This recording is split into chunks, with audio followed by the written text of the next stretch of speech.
Hey team, you're watching Hide and Sneaks, and it's crazy to think that the first quarter of the year has already been and gone.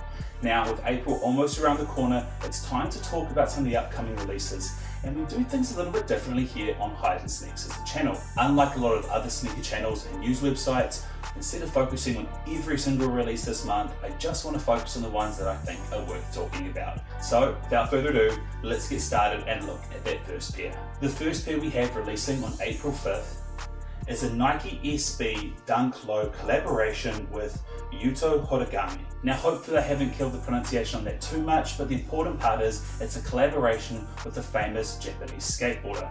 They've done one before, blue, so this is the follow-up to that pair. I think it looks really clean and kind of is reminiscent to me of the green apples from a few years ago. I really like the monochromatic approach to this pair, and the colours they've used in the shades of green I think look awesome. His logo on the heel, fantastic. So as far as SB pickups go, I think this is incredibly wearable. Moving on to April 6th, we have a release of one of James Harden's new colorways. This pair is the Harden Volume 9 in the Hellcat colorway. Now Adidas has done some pretty cool stuff with James Harden's latest shoes. They look very unique in design, very techy, very interesting, kind of sort of remind me of the foam posit. In this pair, the Hellcat looks aggressive. It really uses the Volume 9's design to its absolute maximum effect. It's sort of chrome detailing on the side, almost like claw marks with a kind of red undertone similar to like a beast that's kind of pricked through metal. I think is a fantastically cool take on this colorway, and I think it's great that Adidas is focusing so much effort on making their basketball lineup for current releases so exciting, because we don't want every release just to be a retro. We still need to make sure there's some great stuff coming up in the pipeline. Moving on to April 12th, we have the Air Jordan 3 Rare Air. Now this is a bit of an exciting one. There's a few Rare Air colorways coming out this year, and I think for me, with the exception of maybe the 4s, the 3s might be one of my favorite ones in the lineup. The thing I really appreciate about this is most Jordan 3s that are black tend to either be fully black or look way too much like a black cement, and this one I feel has enough going on about it to be unique in its own right. Moving over to April 13th, and we've got a few Kobe pairs coming out this day.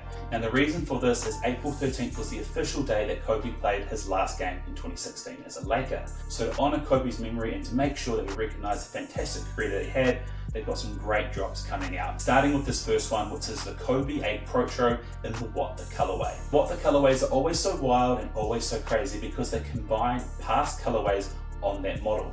And this one, in my opinion, is probably the best What The colorway we've ever seen across any model. I know it's kind of weird to say, but in all fairness, if you look at this model, there are so many competing colors, looks, and feels, and it just works. Like, this is such a great sneaker to be having a retro of. So if you are a player that likes to play in Kobe's, this is a fantastic pickup for you. We've had a bunch of 8s come out in the past 12 months, but there are nothing like this. So it's a fantastic drop. Also releasing on April 13th, we have another What The colorway, but this time on the 9s. This one is the Kobe 9 Elite Protro in the What The colorway.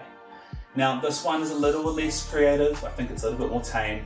9s obviously have a very different audience to the 8s, so if you like a high top sneaker, then you've got a great opportunity of picking something up a little bit interesting here. For me, while I like playing in highs, I think the look and treatment to the 8s is a lot better, but hey, this might be an opportunity to increase your odds and make sure you walk away with a Kobe, because as we know, Kobe's are still incredibly hard to get. Following up with our third Kobe that's releasing on April 13th, we have this pair here, the Nike Kobe 6 Protro in the Dodgers colorway. Now as we know, Kobe was huge about being proud to be part of LA. He lived and breathed competition and supported other teams and players that were really excelling in this space. So it's kind of fitting that something he would enjoy himself and with his wife is recognized on one of the most performance-focused pairs in the lineup, the Kobe 6. So this is obviously inspired by the LA Dodgers. I think it looks really cool. We don't have a lot of blue colorways for Kobe's that are this sort of loud, and it's been quite some time since we've had it on the 6. So for a lot of people who like playing on court, you've got a blue uniform, this is a fantastic pickup if you can get your hands on it. Moving to the middle of the month on April 18th, we have this pair here, which is the low take on the Air Jordan 1 Rookie of the Year. Now obviously we've had a few pairs recently that have had high treatment bringing down to low treatment. Last month we had the Obsidians, and this month we've got that treatment happening to the Rookies of the Year. It's been a few years now since we saw the high versions of the Rookies of the Year, and it's interesting because with things like Travis Scott bringing so much attention to that sort of neutral and tan colour combinations. It's kind of surprising that we haven't sort of seen a resurgence in that, because it ultimately was a tan sort of version of a Chicago. Now, it was a nod to what Michael Jordan wore on his Rookie of the Year acceptance night, so I think it's really cool from a narrative point of view, and it's a very easy to wear neutral kind of shoe as a low, which is going to be great for the summer and all year round, really. Moving over to April 19th, and if you thought we already had one of the best Jordan 5s released this year with the black metallics, well, you're in luck, because you have the other chance to pick up one of the other grapes, and that is the Air Jordan 5 Grape. Now, it's surprising to see so many of these OG retros coming out this year. I'm not sure how well it's supposed to handle this, but the grapes are a great pair, because I don't know how you can combine purple and teal and still make a pair wearable and desirable, but this pair does that. So I'm looking forward to seeing this in hand. Moving over to April 25th, and we have an interesting colorway. This pair is called the Nike LeBron 21 Prime 96 in the Varsity Red colorway. Now, this is a really interesting one because it is obviously a LeBron 21 that's paying homage to another shoe. And in that case, that shoe is the Nike Air DT 96, famously worn by Deion Sanders. So it's really creative that Nike have done this, kind of using a current model shoe to kind of make a nod to another famous athlete and another famous model. So really creative, get some more excitement going about the 21s. I'm all for it. Moving into my last shoe, which releases on April 26th, we have the Air Jordan 11 Bred in the low version. Now, it's no secret that I love 11s, and I've been waiting for a retro of the Breds for quite some time.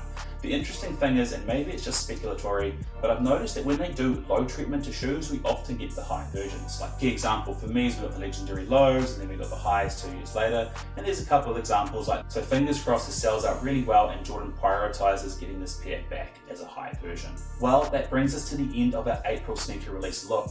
In terms of what I'll be chasing, I'll probably be going for those Grape 5s, probably the 11 Bred lows, and if I can get lucky with the right raffle, I'll be going for those Kobe 6 Protro and the LA Dodgers colorway.